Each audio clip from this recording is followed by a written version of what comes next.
waxanka qaylada iyo buuqa ka soo burqanaya wiilkan yar ee ku xanuunsanaya magaaladani Boorama waxa ay ka turjumaysaa xanuunkan iyo uu la daalaadhacayo Mukhtaar Yare. Mukhtaar waa wiil da'yar waxa uu la daalaadhacaya xanuun asiibay jirkiisa. haddaba shabakada caalamiga ah ee Boorama News oo maanta oo Jimcaha ku booqatay hoyga uu ka degan yahay magaalada Boorama ayaa indheeda waxa ay ku soo aragtay inuu wiilkaasi aad u xanuunsanayo. Saleebaan Daahir waa Mukhtaar aabihii waxa uu si murugo leh uga warramaya isla markaasina oo sharaxaya Mukhtaar iyo xanuunka asiibay iyo 3 sano barka ah ee la daalaadhacayo waxa uu ii sheegay. Bismillahirrahmanirrahiim. ilmaha yar aabihii baan ahay xanuunsanaya. dhakhaatiirtu waxay ku sheegeen inuu bilaadub yahay oo dubka balastig ee midow oo leeyahay kolka uu kareegaya sidii xariga xoolaha laga saaro una jeexjeexmaya dhiig iyo malax iyo dhacaan oo keenaya 3 sano barbaan maxaa ku raadayay la wareeganayay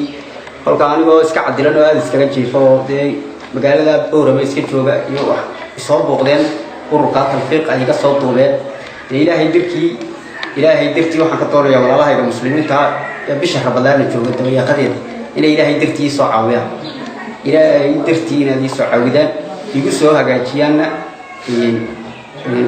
ma basra jirta shiil waa maamo ku dhaqan magaalada Boorama waxay caawisaa dadka ku tabaalaysan magaaladani Boorama iyaduna waxa ay maanta oo Jimcaha booqatay wiilkan yar ee Mukhtaar hoyga uu ka degan yahay magaalada Boorama waxayna walaalaha muxsiniinta ay xasuusisay in la soo caawiyo wiilkan ku dhibaataysan gudaha magaalada Boorama ee 3 sano barka jira. waxayna tiri mahad ilaahay baa iskala tohoriyo dambaba waxa halkan ay jooga aaba aad u dhibaataysan oo sida aad shaashada ka arki doontaan ilmaha yare oo ka soo warramay ee 3 sano barka jira ilaahay qadarkiisa xanuunkaasi xanuun annagu intii aan shaqaynayna oo samafalka tawfiiqadaan nahay wali xanuun lamid ah maanaan arag runtii xanuunkaas xanuuno badan waan aragnay xanuuno badan shaashada waan idinka soo tusnay laakiin xanuunkani waa xanuunkii noogu horeeyay sida uu sheegayna saaxiibadii oo marcaawiyay oo ilmahan Itoobiya geeyay Itoobiya waxay soo sheegtay inaanu dhulka sare aanu ilmahaasi lahayn deetana idinka shaashada ka arki doono dhibaatada iyo oo inta ilmaha haysata iyo sidoo u qarqarxayo waxa weeyaan anaga maalin dhaweed baan loo sheegay oo ku booqanay guri lagu hayo runtii waxa weeyaan maanta ilaahay baa qadaray inaan maanta sii dayno laakiin haddana wax waliba qadarka ilaahay ayay ku socdaan qadarkeena waxba kuma socdaan waxaan leenahay hooyooyinka Soomaaliyeed waxaan leeyahay marka shaashada ilmaha ka aragtaan ama TV-ga ka aragtaan ilaahay dartii waxa weeyaan uma maleynaya inaad aftiran kartaan haday tahay waqtiga aftirka haddii waqti aad soomantiin ay tahayna runtii ilmaha yar aad u dhibaataysan yahay annagu haddaan tawfiiqnahay waxa kaliya u qaban karnaa waxa weeyaan in aan soo bandhigno ummadiina muslimiinta ah ee mar walba ilaahay dartii dadka ku soo caawisa 3 cisho ya Ramadaan inooga haray maanta waxaynu joognaa 27 Ramadaan yani waa waqtiyadii ilaahay wax loo sii dhiibanayay ilaahay waxaan ka baryaynaa muslim meel uu joogaba in ilaahay naarta uu ka xoreeyo qoorahooda ilaahay dartiina adoonka walaalkeena waxa weeyaan isagii meel uma shaqo tagi karo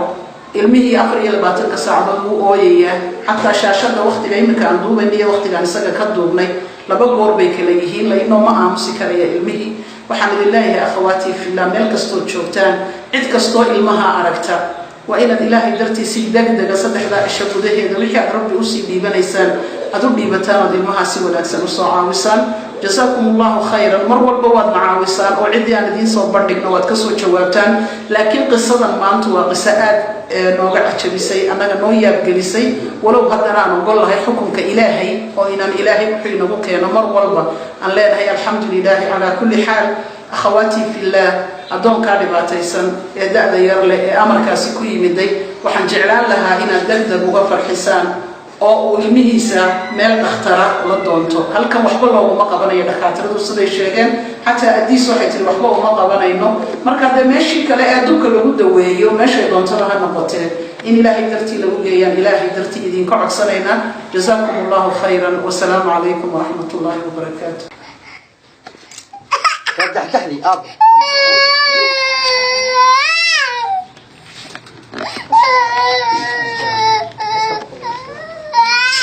isku soo wada duubo wiilkan yar ee Mukhtaar ayaa waxa uu ka soo jeedaa qoys tan yara haddaba walaal ma jeceshahay wanaaga hadday tahay haa soo caawi walaalkaaga Mukhtaar ee ku xanuunsan magaaladani Boorama oo in muddo abaalada la dhacay xanuun asiibay jirkiisa haddaba dhakhaatiirta magaalada Boorama ayaa waxa ay sheegeen in Mukhtaar dalka gudihiisa waxba lagaga qaban karin balse loo diri doono dalalka dibadda xaaladiisa caafimaad halkaasi loogu soo tabiibo haddaba wixii caawimaad ah ee heli kartid fadlan walaal ugu soo hagaaji lambarka shaashada kaaga muuqda cabdirasaaq xaaji cumar miicad cabdirasaaq qawliyo shabakada caalamiga ah ee Boorama News magaalada Boorama